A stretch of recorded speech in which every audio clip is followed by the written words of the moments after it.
A inflação estruturalista, segundo Júlio de Oliveira, é uma inflação que ocorre numa economia que tem uma participação importante de preços nominais rígidos. O agricultor plantou uma safra de tomate, não tinha demanda, havia recessão, primeiro, o tomate foi-se. Ele tem que vender ao preço do dia. Não adianta ele demitir os seus funcionários, porque aquele tomate já era, foi produzido e vai ser vendido ao que der, ao preço que der. E ele tem que pensar numa nova safra. Se ele achar que o preço do tomate nunca mais vai subir, ele vai plantar batata. Mas ele não vai demitir.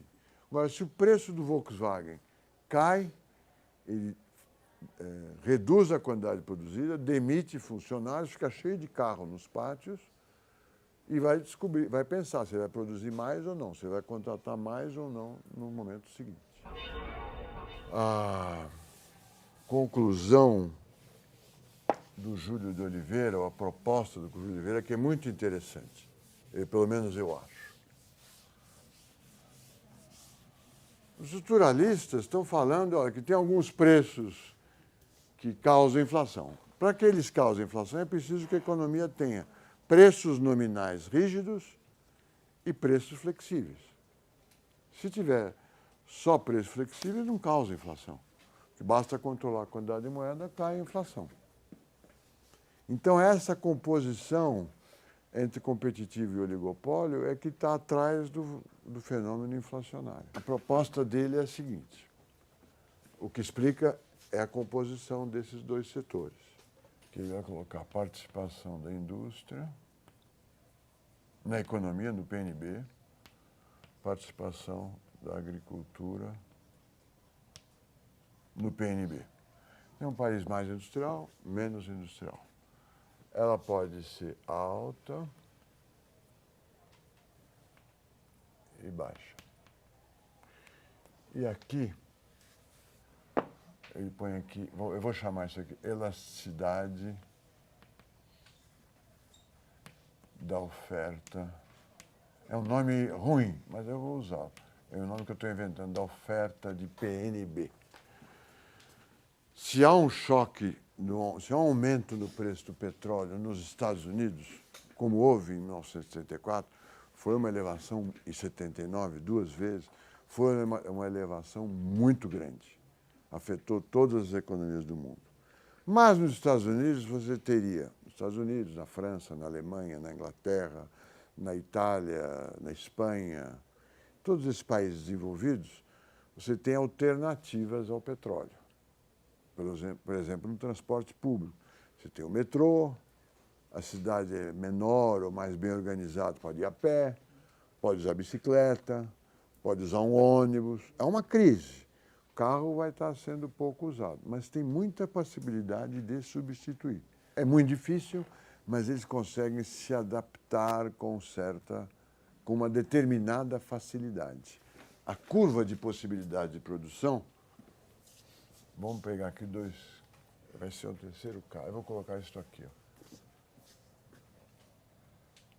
Aqui é a curva de possibilidade de produção pode ser assim, suavemente inclinada entre dois produtos, né? Canhão, para vocês lembrarem que é isso, e manteiga. Ou pode ser muito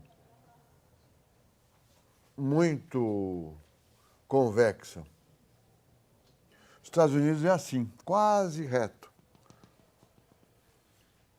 Quer dizer, você produz uma combinação de produção, para você produzir mais canhão e menos manteiga, os custos crescem muito pouco. Por quê? Porque o mercado de trabalho é unificado. Você estuda, nasce na cidade E, estuda na universidade que você conseguiu entrar e que você mais gosta na cidade B, e pode trabalhar na cidade C, D, E, F, G, H, I, J, hoje no mundo inteiro, mas na época nos Estados Unidos inteiro. Então, deu um problema aqui, você trabalha lá. A oferta de mão de obra é nacional. Então, a nossa curva de possibilidade de produção é próxima a essa daqui. Quando aumentou o preço do petróleo no Brasil, A alternativa que o trabalhador brasileiro tinha era ir a pé e não chegar, porque ele mora no extremo leste da cidade. O metrô, na época já tinha aquela linha 1, mas era pouco. O ônibus, o metrô elétrico, não tinha problema com o petróleo, mas o ônibus não tinha forma de prestar o serviço se não aumentasse a tarifa, não tinha solução. As soluções eram muito mais difíceis, ou se ele mora no extremo sul da cidade. Então, o aumento de preços de petróleo no Brasil, além de ser uma perda da renda real, nós tínhamos menos potencial, menos capacidade de nos locomover. A oferta para se adaptar a isso foi muito difícil.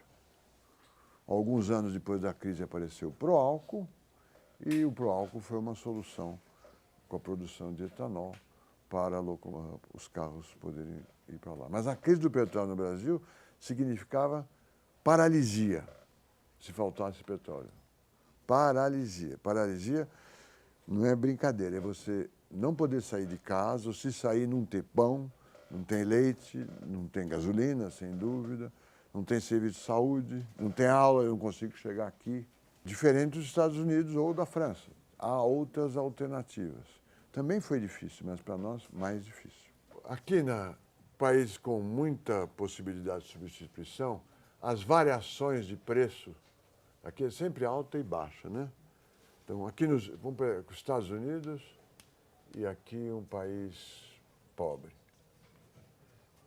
Aqui um aumento de preços agrícolas ou do petróleo, qualquer preço desses que variam, gera um aumento de preço pequeno. Aumenta o preço da escarola, você come espinafre. Aumenta os preços de espinafre, você come ferro em vitamina.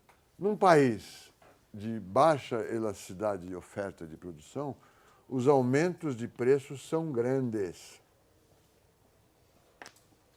Porque a capacidade de substituição, a elasticidade de substituição e a elasticidade de oferta, num país com uma infraestrutura mais pobre, um país em geral mais pobre, ele consegue se adaptar com dificuldade.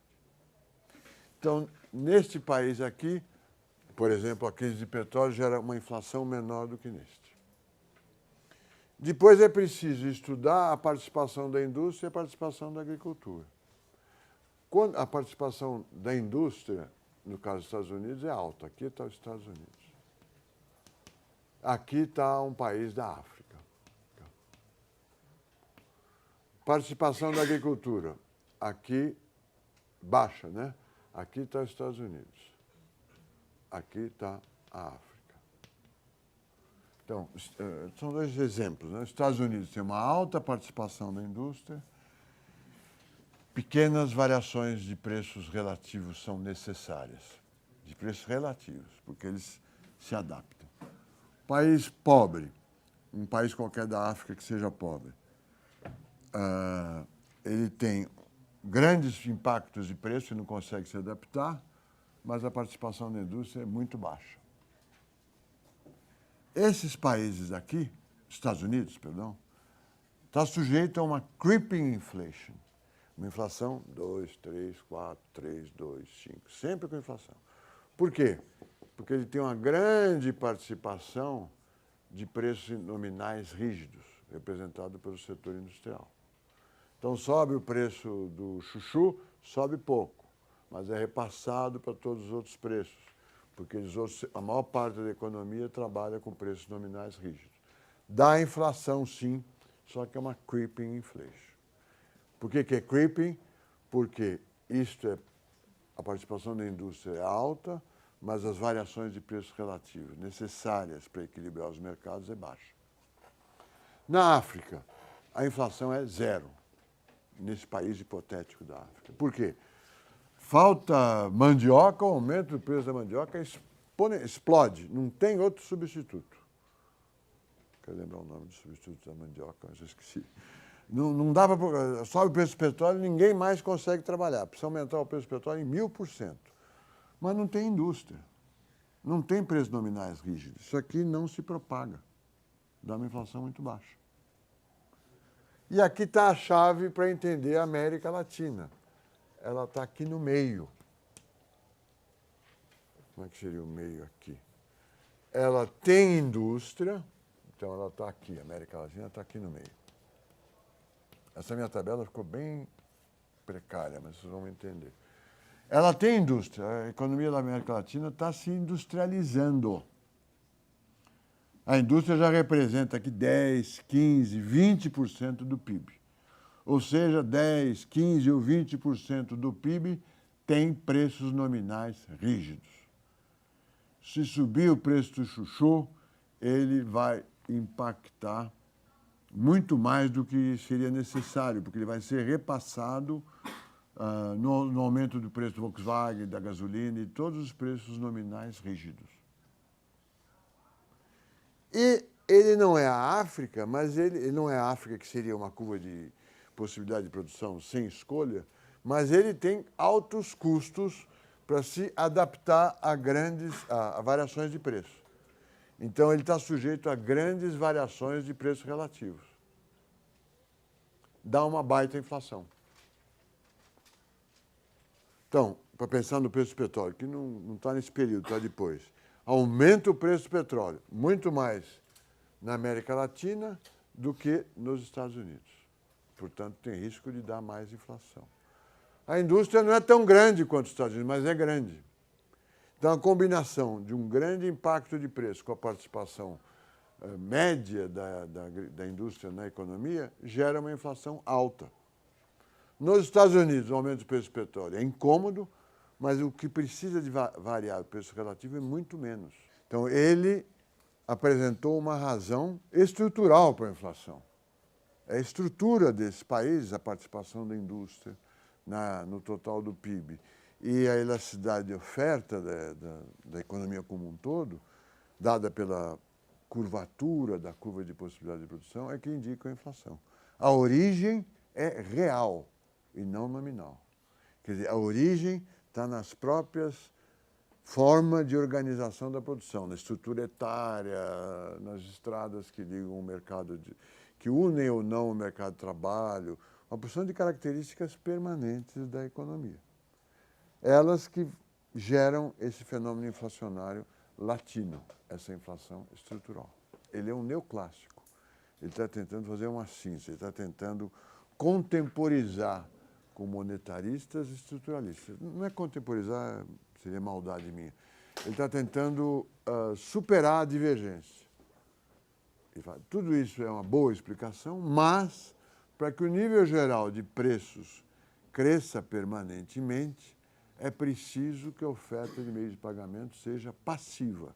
Essa é a linguagem que os estruturalistas usavam. Passiva quer dizer, aumenta os preços, aumenta a oferta de meios de pagamento. E ele diz, isso é um absurdo. Isso não pode acontecer. Então, a forma de corrigir é ter uma oferta monetária rígida. Aí teve uma recaída monetarista, que na época não era uma recaída grave. O tema dos economistas é preciso controlar a quantidade de meios de pagamento. Era a preocupação dos bancos centrais, era a preocupação dos analistas, e não era uma preocupação descabida vendo como é que os bancos eram regulados. A moeda, nesse período, quando você estava desconfiado de tudo, era isso. Certo? Esse era o ativo financeiro mais líquido. Mais os depósitos à vista, se você confiasse nos bancos. Então, ele propõe uma síntese em cross-section, onde ele analisa países de diferentes regiões do mundo, por isso que é cross-section, que tem um fenômeno inflacionário totalmente diferente, ele propõe uma explicação única. Os Estados Unidos têm inflação baixa, a frase seria, tem inflação baixa, apesar de uma grande participação da indústria na economia.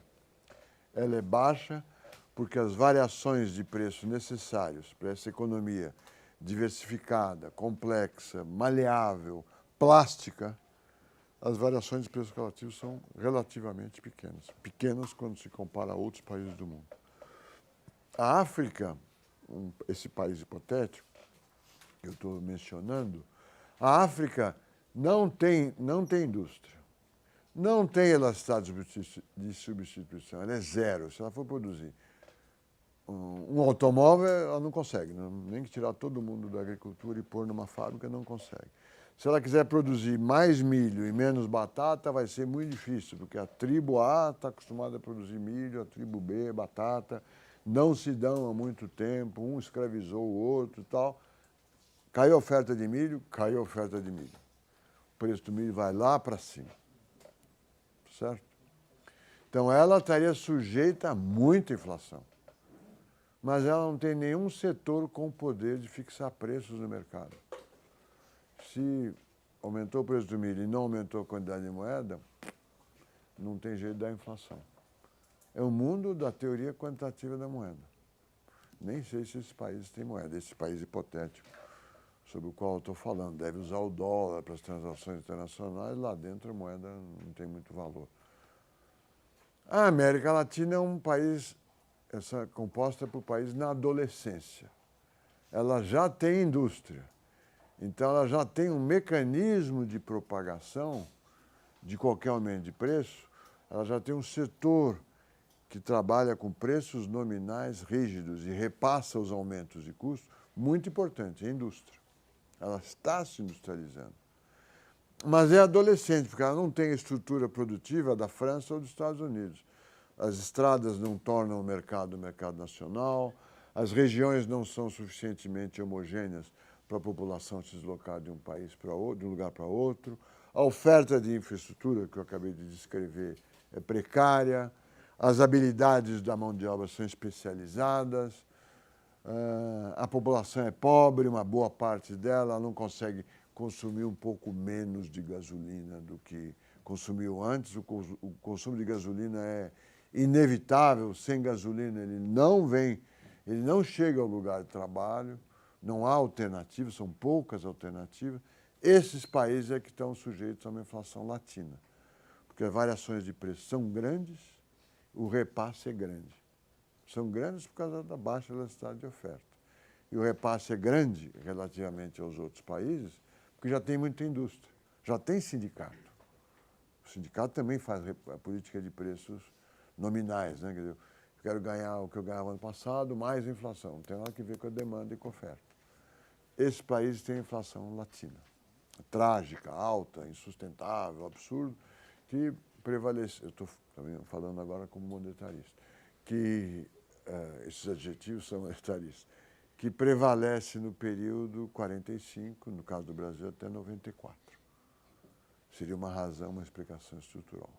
Mas o Oliveira, como um professor, um acadêmico rigoroso, o artigo dele é muito bom de ser lido, e neoclássico ele fala, tudo isso se fizermos a hipótese absurda dos estruturalistas que a oferta de meio de pagamento é passiva.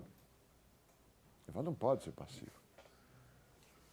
No caso do Brasil era passiva, houve o esforço dos monetaristas e de todas as autoridades e de todo o país para criar um banco central independente. Mas eu mostrei que o esforço levou 45 a 94, 49 anos, meio século.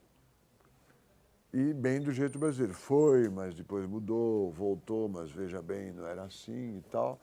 Agora é independente de fato, mas não tem mandato. Eu não estou gozando o país por ser ambíguo. Os conflitos políticos talvez nunca se resolvam sem ambiguidade. Né? Se adota um discurso, faz outra coisa. São conflitos insuperáveis. Aí é uma disputa entre quem manda na política do país. É o mercado financeiro, é o dinheiro ou é o legislativo? Essa é a disputa com o Banco Central. Né? É o poder executivo ou é o poder do mercado financeiro apresentado, refletido nas políticas do Banco Central. Na aula que vem, eu vou dar um artigo do Brainerd e Lowell. É um restatement, é um pequeno artigo publicado na American Economic Review lá no passado. Esse artigo critica a política de controle de preços, eu acho que é do presidente Kennedy. Ele fixou um preço máximo para o aço. E a United States Steel, que era a maior produtora de aço dos Estados Unidos, desobedece e cria um impasse político e uma discussão econômica. O impasse político é que foi arranhada a autoridade do presidente da República. E a discussão econômica é se o aumento do preço do aço tinha importância para a inflação. O Friedman, evidentemente, diz, não tem. Esse aumento de um preço, ou os outros caem, e se não caírem, a culpa é da política monetária. O custo não justifica o aumento de preços. O que causa o aumento de preços é a indexação, que eles usam essa palavra que não existia. É o que os estruturalistas chamavam de propagação. Os estruturalistas não falavam em custo, eles falavam no efeito propagação, a palavra que eles criaram. Hoje, em 2012, nós chamaremos a propagação de indexação. Neste curso e nesse artigo, eles falam, é a preocupação dos formadores de preço da economia em manter o valor real da sua moeda, do seu preço, ligando o seu preço a um índice geral de preço, que é o que nós chamamos de indexação. Então, o estruturalista chama propagação, ele fala linking em inglês, né, ligação de salários a índice geral de preço, e nós aqui vivemos, e ainda conviveremos talvez para sempre, com a indexação. É por aí que vem a inflação, ao decorrente do aumento de preço da United States Steel. Então a inflação depende da confiança dos setores mais importantes da economia, em primeiro lugar, os trabalhadores, que o salário nominal expresso na moeda nacional seja estável, que nós podemos chamar de ilusão monetária. Se começar a querer falar de índice de preço, aí o aumento do preço do petróleo, do aço, do chuchu, causa uma inflação maior. É isso que ele mostra. Mas não é custo. O repasse automático de custos é irrelevante. E veja, é uma visão comum dos estruturalistas que chamavam de propagação. Deste artigo, que está dizendo que o preço do aço não é problemático, ele não causa inflação. O que causa é se isso aí gerar uma reação nos trabalhadores que querem indexação, ou nos automóveis que querem preço de automóvel. Se ele abalar definitivamente, eu fiz assim, né, é um peteleco definitivo na confiança que todos têm na estabilidade do valor da moeda. E começarem a procurar uma alternativa, que é o índice de preço. Ou seja, um aumento de qualquer preço causa uma grande inflação se for, na linguagem que nós brasileiros, israelenses e chilenos usamos a partir dos anos 70, se for a economia for indexada. Só aí. Se não for indexada, não tem problema. Pode deixar o United States Steel aumentar o preço. Essa distinção entre preço competitivo e preço oligopolista é uma das bases, da discussão se a América Latina deveria se industrializar ou não, liderada por Raul Prebisch, outro economista argentino, diretor da CEPAL, um ídolo, um líder entre os economistas no mundo inteiro, um economista famoso. Se a América Latina virar agrícola, essencialmente agrícola, ela estará sempre produzindo produtos, commodities, cujos ganhos de produtividade são transferidos para o consumidor. Muito bom para os consumidores, o Adam Smith tem razão. Mas os ganhos de produtividade da Apple, ou da Embraer, ou da Monsanto, não são transferidos para nós, são consumidores. Se nós formos produzir produtos que transferem os ganhos para os consumidores e importar produtos que não transferem os ganhos para os consumidores, nós estaremos sempre numa situação de desvantagem. E essa discussão gerou uma grande discussão sobre o que estava acontecendo com os termos de troca entre desenvolvidos e subdesenvolvidos. Na época, eles eram declinantes. Portanto, o Brasil tinha que se industrializar. Discussão quente no período. A outra discussão é que a United States Steel era, na época, monopolista do aço. Os estudantes, ao fazer passeata, eles falavam fora o FMI, Banco Mundial, talvez, fora o Banco Mundial, fora os Yankees e abaixo a United States Steel. Vocês nem sabem, nunca tinham ouvido falar nisso. Como é próprio do desenvolvimento industrial, o aço era muito importante nos Estados Unidos, ela era monopolista.